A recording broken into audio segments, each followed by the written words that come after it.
আসসালামু আলাইকুম রহমতুল্লাহ বারাকাতুহু। আমি আমার দুটি আখি কি করে ধরে রাখি, অঝরে কান্না বেরিয়ে আসে। আমি আমার দুটি আখি কি করে ধরে রাখি, অঝরে কান্না বেরিয়ে আসে। আজকে 14ই অগাস্ট, ঠিক গত বছরের এই দিনে মাওলানা দেলোয়ার হোসেন সাঈদীকে অত্যন্ত সুপরিকল্পিতভাবে মৃত্যুর দিকে ঠেলে দেওয়া হয়েছিল। আরে কত দীর্ঘকাল যাবত ওনাদেরকে আটকে রেখে ধীরে ধীরে ধীরে ধীরে ওনাদেরকে মৃত্যুর দিকে ঠেলে দেওয়া হয়েছে। আজকের গত বছরে ঠিক যখন আমরা জানলাম, বিশেষত তখন চেম্বারে ছিলাম, রাত 8:30টার দিকে হঠাৎ করে একটা ভূমিকম্প হলো। ঠিক ওই সময় আমাদের পাশে হন্তদন্ত হয়ে ব্যারিস্টার ফয়েজ ভাই এসে বলল যে মাওলানা সাঈদী তো আর নেই। যেন আকাশ মাথার উপর ভেঙে পড়ল। যেন বিশ্বাসই হচ্ছিল না মাওলানা সাঈদী যিনি একটা জীবন, একটা ইতিহাস। আমাদের কতটা হৃদয়ের স্পন্দন ছিলেন মাওলানা সাঈদী, এটা আসলে বলে বোঝানোর সুযোগ নেই। যাদের চোখ আছে, যাদের উপলব্ধিকারী হৃদয় আছে, তারা জানে যে এই ভূমিকম্পের মানে কি, এই ভূমিকম্প কেন হয়েছে। হয়তো অনেকেই বলবে যে না, এটা ভূমিকম্প বিভিন্ন কারণে হতে পারে, কিন্তু সূরা দুখানের 25 থেকে 29 নম্বর আয়াতে, এই আয়াতটা আমি আসলে বিশেষ করে স্বৈরাচারের পতনের পর থেকেই এই আয়াতটা খুব ফিল করছিলাম। আসলে আল্লাহ রাব্বুল আলামিন বলেন যে বিসমিল্লাহির রহমানির রহিম, কাম তারাকু মিন জান্নাতি ওয়া উয়ুন, তারা কত বাগ বাগিচা ঝর্ণা দ্বারা ফেলে চলে গেছে। ওয়া জুরু'আ ওয়া মাকামিন কারীম, কত ক্ষেতের ফসল, কত ঝমকালো প্রাসাদ। ও না'মাতিন কানু ফিহা ফাকিহিন, এবং কত শত নেয়ামত যেখানে তারা ফুর্তি করতো, সেগুলো ফেলে পালিয়েছে, ফেলে চলে গেছে। ও আওরাসনাহা কওমান আখারিন, আর ওইখানে আমি আরেকটা গ্রুপকে, আরেকটা পক্ষকে ক্ষমতায়ন করেছি। ফামা বাকাত আলাইহিমুস সামাউ ওয়াল আরদ, আর সেই জালেমদের জন্য না আকাশ না জমিন কেঁদেছে। ওমা কানু মুনজারিন, কিংবা তাদেরকে সামান্যতম অবকাশও দেওয়া হয়নি।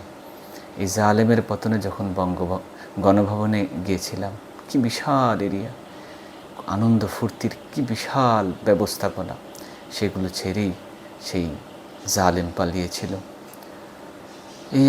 এই আয়াতে বলা হয়েছে এই জালেমদের জন্য না আকাশ না জমিন কাঁদে, কিন্তু মুমিনদের জন্য ঠিকই আকাশ এবং জমিন কাঁদে। মুমিনদের মৃত্যুতে আকাশ কাঁদে। ঠিক সেই ভূমিকম্পটা ধাক্কা দিয়ে বলে দিচ্ছিল যে মাওলানা সাঈদী আর নেই।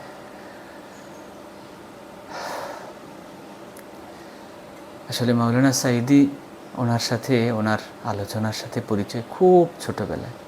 আমাদের পার্শ্ববর্তী গ্রাম দশপাড়াতে সাবেক প্রেসিডেন্ট খন্দকার মুশতাক, ওনার মাদ্রাসার যে মাঠ ছিল সেখানে সম্ভবত 1994 কিংবা 95 সালে, তখন বয়স ছিল 6 বা 7 বছর, তখন ওখানে একটা মাহফিল ছিল মাওলানা সাঈদীর।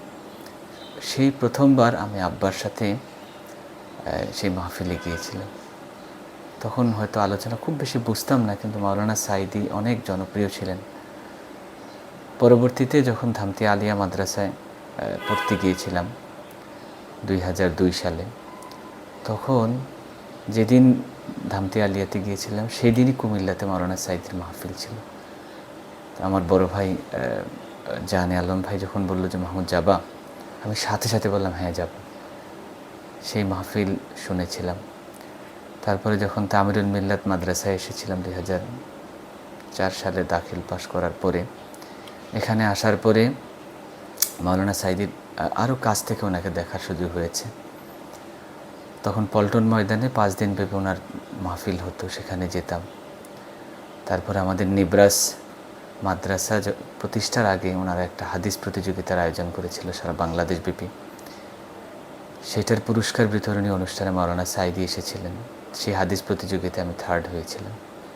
তো মাওলানা সাঈদীর খুব কাছ থেকে বক্তব্য শোনার সুযোগ হয়েছে। তারপরে তামিরুল মিল্লাত মাদ্রাসায় যখন বিদায় অনুষ্ঠান ছিল, আমাদের পরীক্ষার আগে দোয়া অনুষ্ঠান, সেখানে মাওলানা সাঈদী রাহিমাহুল্লাহ এসেছিলেন। এবং কি প্রাঞ্জল ভাষা ওনার বক্তব্য। আল্লাহ রাসূল সাল্লাল্লাহু আলাইহি ওয়াসাল্লামের একটা হাদিস আছে যে ইন্না মিনাল বায়ানি লা সিহরা, কিছু কিছু বক্তব্যে জাদু থাকে যেগুলো মানুষকে জাদুর মতো আকর্ষণ করে। তো পবিত্র কোরআন হচ্ছে আল্লাহ রাব্বুল আলামিনের পাঠানো একটা মুজিজা, যেটার ভাষাশৈলী সব হচ্ছে জাদুর মতো আকর্ষণ করে। তো মাওলানা সাঈদীর জাদুময়ী বক্তব্য এবং কোরআনের জাদুময়ী আকর্ষণ, এই দুইটার কম্বিনেশনে যে কি অসাধারণ মানে প্রাঞ্জল অনুরণ তৈরি হয়েছিল, এটা যারা মাওলানা সাঈদীর বক্তব্য ওনার মাহফিলে বসে শোনেননি তাদেরকে কখনোই বোঝানো যাবে না। কি যে জান্নাতি পরিবেশ, কি যে অসাধারণ মানে বক্তব্য। যখন উনি শুরু করতেন নাহমাদুহু ওয়া নুসাল্লি আলা রাসূলিল কারীম বলে, এটা কতটা হৃদয়কে আন্দোলিত করত, এটা আসলে বোঝানোর মতো না, ভাষায় প্রকাশ করার মতো না। মাওলানা সাঈদীর মাধ্যমে এই অঞ্চলে বা এই বাংলাদেশে ওয়াজের ময়দানে একটা নতুন ডাইমেনশন তৈরি হয়েছিল। তাফসিরুল কোরআন বিল কোরআন, কোরআনের মাধ্যমে কোরআনের তাফসির।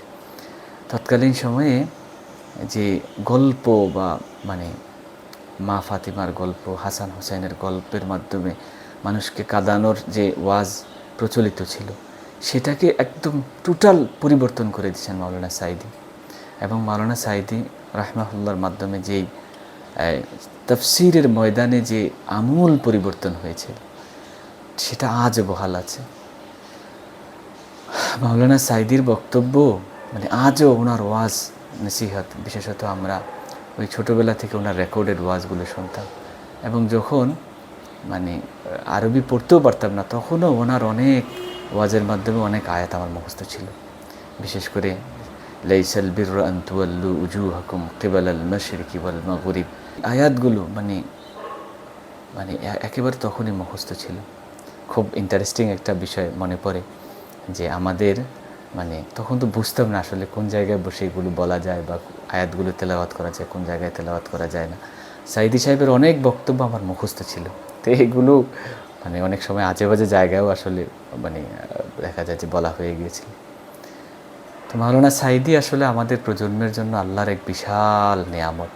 আমরা ইসলামকে জেনেছি মাওলানা সাঈদীর ওয়াজের মাধ্যমে। মাওলানা সাঈদীর ওয়াজের মাধ্যমে জানতে পেরেছি নামাজের গুরুত্ব, সালাতের গুরুত্ব, জিহাদের গুরুত্ব, একামতে দ্বীনের গুরুত্ব, মানে আরও ইসলামী সমাজ বিনির্মাণের গুরুত্ব, আরও অনেক কিছু জান্নাতের নাজ নেয়ামতের কথা জেনেছে ওনার ওয়াজের মাধ্যমে, জাহান্নামের ভয়াবহতার কথা জেনেছে ওনার ওয়াজের মাধ্যমে। কিন্তু এত পুত পবিত্র মানুষগুলোকে কিভাবে জুডিশিয়াল মাধ্যমে মানে ওনাদের তথাকথিত বিচারের মাধ্যমে ওনাদের চরিত্র হনন করা হয়েছে। এই পুত পবিত্র মানুষদেরকে দেখানো হয়েছে অ্যাজ এ কিলার হিসাবে, একজন ধর্ষণকারী হিসাবে, একজন ধর্ষণের জন্য মেয়ে সাপ্লায়ার হিসাবে। আফসোস, যারা করেছে আল্লাহ রাব্বুল আলামিন তাদের উপরে গজব নাজিল করে আজকে তাদেরকে ধূলিসাৎ করে দিয়েছেন। তো আজকের এই দিনে মাওলানা সাঈদী ওনার প্রয়াণের পরে বা ওনার জানাজাটুকু পর্যন্ত পড়তে দেওয়া হয়নি ঢাকাতে। ওনার মৃত্যুর পরে একদম অনেস্টলি আমার এই চোখ যতটা কেঁদেছে, আমার আর কোনো আত্মীয় স্বজন বা আমার খুব কাছের আর কারো জন্যই এতটা কাঁদে না। আসলে এই যে আত্মার সম্পর্ক, এই যে ভালোবাসার সম্পর্ক, এটা আসলে কখনোই ভোলার নয়, কখনোই ভোলার নয়। মাওলানা সাঈদীকে আল্লাহ রাব্বুল আলামিন জান্নাতের উচ্চ মাকাম দান করুন, আর ওনার যেই রেখে যাওয়া যে অসম্পূর্ণ কাজ, এটা আমাদেরকে করার তৌফিক দান করুক। আল্লাহ রাব্বুল আলামিন যেই জুলুমের মহাসাগর পেরিয়ে আজকে আলোর দেখা পেয়েছি। সেই আলো যেন বহাল থাকে। আমাদের কোনো ভুলের কারণে যেন এই জালেম, এই জুলুমের শাসন আবার ফিরে না আসে। আল্লাহ রাব্বুল আলামিন আমাদেরকে রক্ষা করুন।